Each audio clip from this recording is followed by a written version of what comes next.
Hey guys and gals, this is Clint here at Man Skull 101, and today I thought I'd do a video about sharpening a knife. Now, there's lots of gadgets out there, lots of tools to help you sharpen your knives.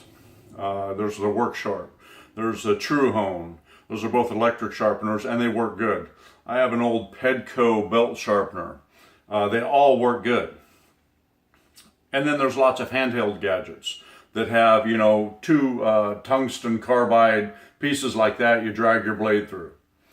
And those work okay. And then there's some with ceramic sticks that have the angle preset again like that. You drag your blade through. And those work okay. I'm not saying those won't work. But if you have an interest in truly knowing how to sharpen your knife by hand, this is a tool you need here. This is a Norton Multi-Stone. I've had this one for a long time. You can tell it's not new. Well, maybe you can tell in the video. But anyway, I've had it for 15 years and I bought it, probably 10 years, and I bought it used from a good friend of mine, Steve. And he said he would consider selling it, and I jumped all over it because these babies are a couple $100. Not cheap. But this is a true professional grade sharpening stone. So again, like I say, this is a Norton Multi-Stone. It has 3 stones on it, has a hard cover. Has 3 stones on it, a coarse, a medium, and a fine. Now, these are all replaceable, and they have some options also of different stones that you can add on or just replace these if you wear them out. I've seen them worn out in a meat cutting environment. Did I mention I am a 30-year journeyman meat cutter? I take great pride in being able to hand sharpen my own knives. So I want to give you a little tutorial, if you want to call it that, on the process that I use to get a considerably sharp knife. So first thing we're going to need is a knife, which I set right over here. This is a dull knife. That right there, my friends, is a dull knife. This is a typical kitchen knife. You probably recognize it, a dull knife, right? So we'll start off on the coarse stone because I need to put a bevel on that. There's really no bevel. And let's talk about that for a second. So I made up this little chart here. You can see, this is a 90-degree line. There's our 45. There's, roughly half of that again is 22 and a half. And the recommended angle for knife sharpening is that 20-degree line. That's the recommended angle. And you can vary from that a little bit depending on what your main use of your knife is going to be. If you're using it for real heavy-duty type stuff, cutting heavy rope or cutting a lot of, plastic, heavy-duty stuff, you really don't want a super fine edge. It won't hold up. Of course, the harder your steel is, the longer it'll hold up. But the harder it is, the more brittle it makes it. So, bear that in mind. So anyway, I shoot for, somewhere around, depending on the knife, but around a 18 to 20 degree angle. And that works out pretty good. I can get them pretty sharp that way. And again, depending on the use, the thickness of the blade, you can vary that angle a little bit. So also here, we have, a picture of a knife upside down. So, obviously this is what we're working with here, the cutting edge of the knife. And, most people think that's a smooth surface, but actually it's jagged. And to varying degrees, depending on what stone or what finish level you put on it. But it has teeth. And like I say, depending on how fine you finish it as to how big those teeth are, depending again on what your intended purpose for that knife is going to be, on how fine you want it to be. So let's put that aside. And now we'll get down to it. So I have my Norton Multi-Stone here. I have the coarse stone up, which I hardly ever use. But in this scenario, I'm going to use it just for demonstration purposes. This knife needs a bevel put on it. So a bevel is this, right? You want to get your angle set, right? So we're going to do that. So I'll put a little bit of oil on here. Here's honing oil. And this is designed, the stone is designed to sit in an oil bath, which is great and fine. But I move this thing around. Sometimes I take it in the car to a friend's house or a family member's house, sharpen their knives. or out of the garage into the house like I've done today. So I don't necessarily keep that trough full of oil. But, so putting some on the surface is, you know, a good enough way to go. You want to keep your stone wet. What that does is help carry away the the metal particles off of the stone so that it doesn't clog the pores of the stone. So we're going to start out, and I stroke both directions, front and back. A lot of guys you'll see only go forward, like so, and that works, you know. I go backwards and forward, and you want to make sure you go all the way to the back end of the blade where the tang starts, all the way to the tip. You want to sharpen your whole blade, and you want to use your whole stone. I've seen stones that are worn like this, so when I get onto them to sharpen my knife and try to use a whole stone, it's a nightmare, because, you know, people prior to me have only sharpened it in one spot, you know, on the end or right in the center usually is where they wear it out. So if you want good longevity out of your stone, you want to use the whole stone and use the whole blade. So let's go again here.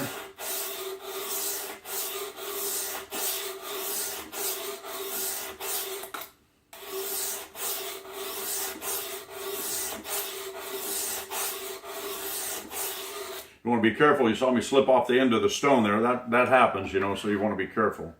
That's 10 strokes there, and I don't feel a burr on this side, so we'll keep going.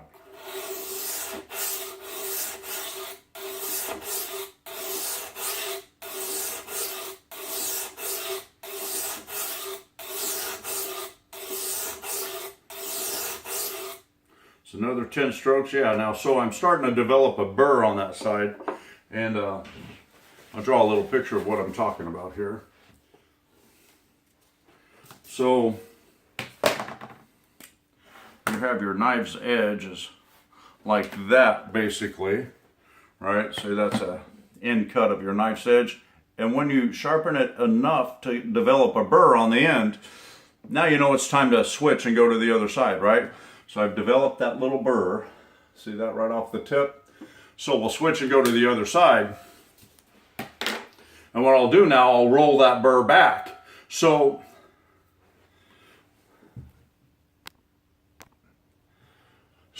when you start going on the other side, you want to roll that burr back. So you do a back stroke, so you straighten it out. If you go with a front stroke and you got a burr like that, you're going to roll it under and create a big old knob on the end of your on your edge.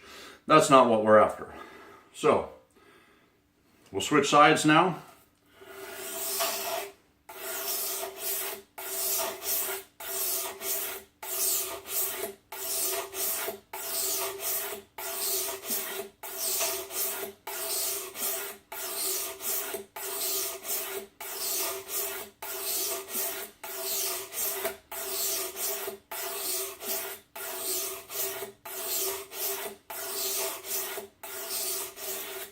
Okay, now I did 20 strokes on both sides. I got a good burr on that side.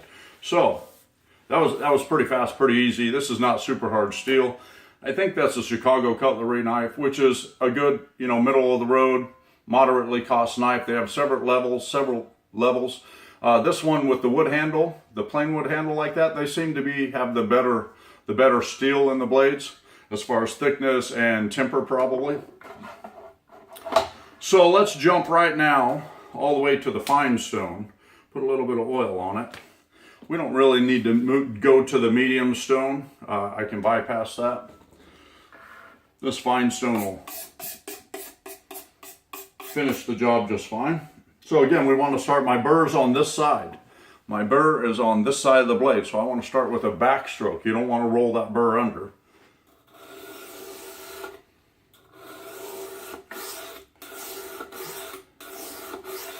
You want to try to maintain the same angle on every stroke, forward and backwards, on both sides.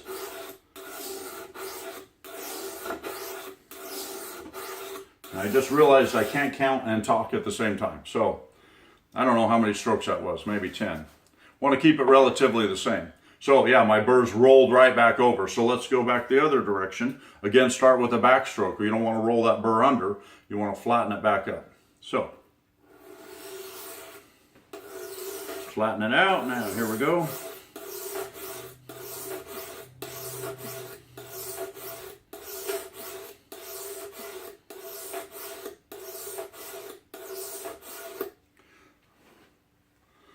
righty, and that rolled that back good. So now we were doing 10 strokes on each side.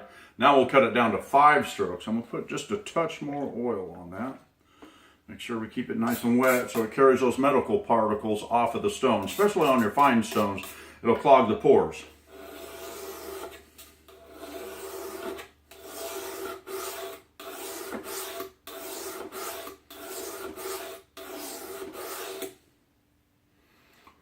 Five, and it rolled it right back over.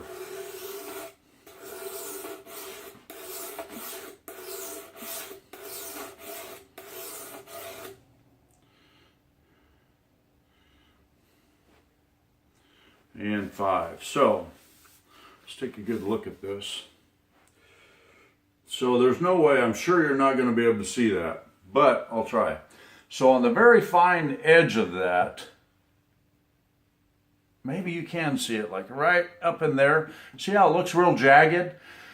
That super, super thin metal is what that is. And that's going to come off of there. I call it the wire. Sometimes I'm able to peel it off of, half of the blade, and one little piece of super thin wire will cut you to shreds if you're not careful. So now we know we were down to the fine edge of our knife. So we'll use just a few more finish strokes and get that little jagged burr off of there, and then we'll be down to a super fine, sharp edge. Put just a few more drops of oil on there. That, I wonder if I could show you. And this one isn't that big, but when it gets like that, you can literally just fold it back and forth with your finger. I don't know if that's coming through, but you can actually fold that burr back and forth with your finger. That's how thin and fine of steel that is. So you're getting down pretty sharp when you can fold it with your finger easily like that. But we're going to get that off of there. It's right under that is where the super sharp edge is.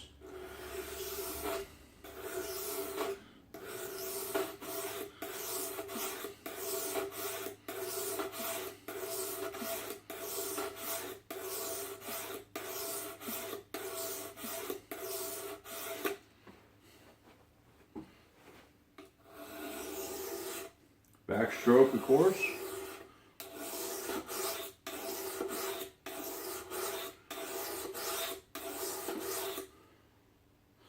Yeah, so in 5 strokes, now we're past that little burr, that super fine. Oh, there's still a little bit there. So we're going to go another 5 or so strokes on each side till we get that little foldable burr off of there, because that's not going to last. If you cut something with that on there, chances are that little burr is going to come off right in your meat, whatever you're cutting. Meat, chicken, vegetables, whatever. And you don't want to eat metal. That's bad for you, I'm pretty sure. So, a few more strokes here.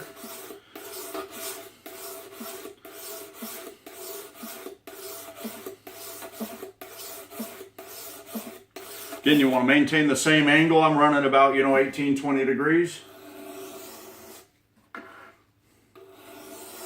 And you need to set yourself up where you're comfortable, because if you're uncomfortable, you're not going to be consistent. And you'll have a bad outcome. Alrighty, so I feel like this is a pretty sharp knife.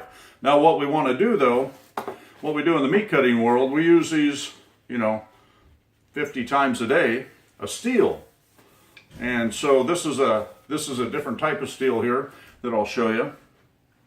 On one side, it's fine or smooth. I don't know if that's coming through. Fine or smooth. And then on the other side, it's medium. I think you can see that. It's got a little bit of grit to it. So since this knife is good and sharp already, we'll use that fine side. And I'll do a quick demonstration on steeling a knife. I'll start out slow. Again, you want to maintain about the same angle. About 20 degrees, 18, 20 degrees. And I stroke it toward me. Some people say stroke it away from you because you're never supposed to pull a knife toward you. Be safe, right?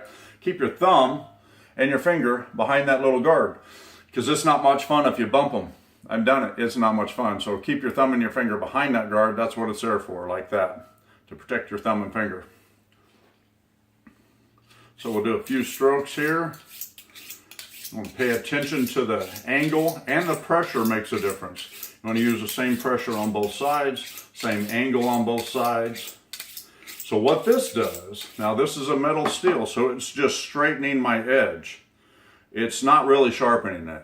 Now, if I use that grittier side, the medium side, that would actually sharpen the edge up a little bit. It'll move metal a little bit, because this steel, not all of them are, but a good steel is harder than the metal on your knife, than the steel on your knife. So anyway, we'll do a few strokes. So keep your thumb finger behind the guard, same pressure, same angle, both sides.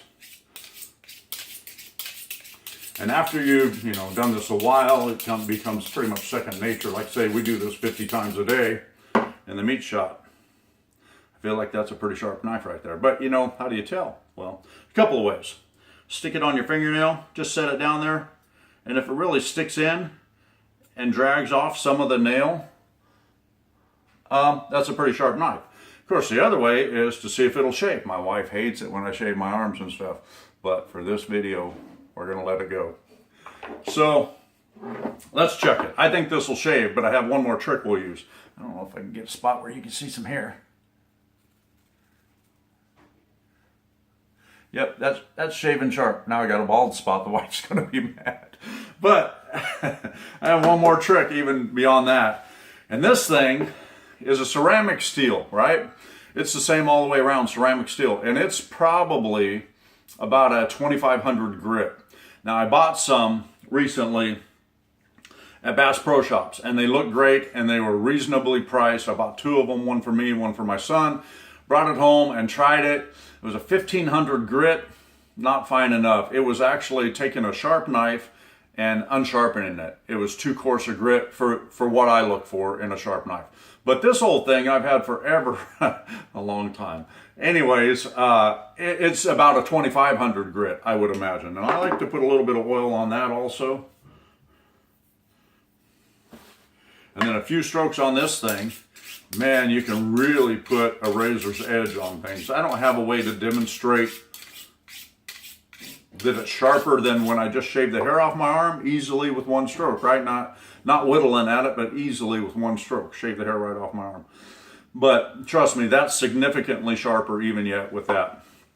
So anyway, guys, there's the basics of that. There's tons of different kinds of knives. This is your average kitchen knife. Everything presents a little bit of a different challenge. Blade thickness, blade angle. Here's one I made. That's a survival knife out of a farrier's rasp, with a big heavy sheath, and it's got a fire starter on the back and a sharpening stick on the back, which is a diamond steel, which is also too coarse, but for in the field in a survival situation, that's great. This has got some fire tending material in the handle. I've skeletonized the handle. Paracord wrapped on there, about 20 feet of that. Got some fish hooks in there. Very useful tool. Like say, fire starter sharpener. Heavy leather sheath, paracord. That'll get you a long ways. You got one of those out in the woods with you, you're pretty well set. There's another one that I made. I made that one. Another one that I made. This is a bone handle knife. And this is made out of a Williams file, an older Williams file. It's got a bone handle on it. That's out of a femur bone of a beef. It's got the file serration still on the back of the blade. And again, sheath I made to go with it. I need to do a little repair. I'll do another video. See that chip in the blade? Can you see it? Right there at my nose. A chip in the blade. I need to fix that, so we'll do some work on that in one of these videos. Anyways, guys, I just wanted to do that video. Give you a quick rundown, maybe not so quick, we're at almost 20 minutes here, of how I sharpen a knife. And it's successful, works for me. Once you start using this knife in a cutting environment, like meat cutting or whatever, if I ran this knife for 15, 20 minutes straight, then I would need to steel it again. You grab your steel and go right back to it, and it straightens that edge back up. Because it'll bend and roll over a little bit on you, but that's what the steel's for, is to straighten it back up. Anyways, I hope this was helpful. I hope you enjoyed it. You guys have a great day. Be safe, be good people. God bless.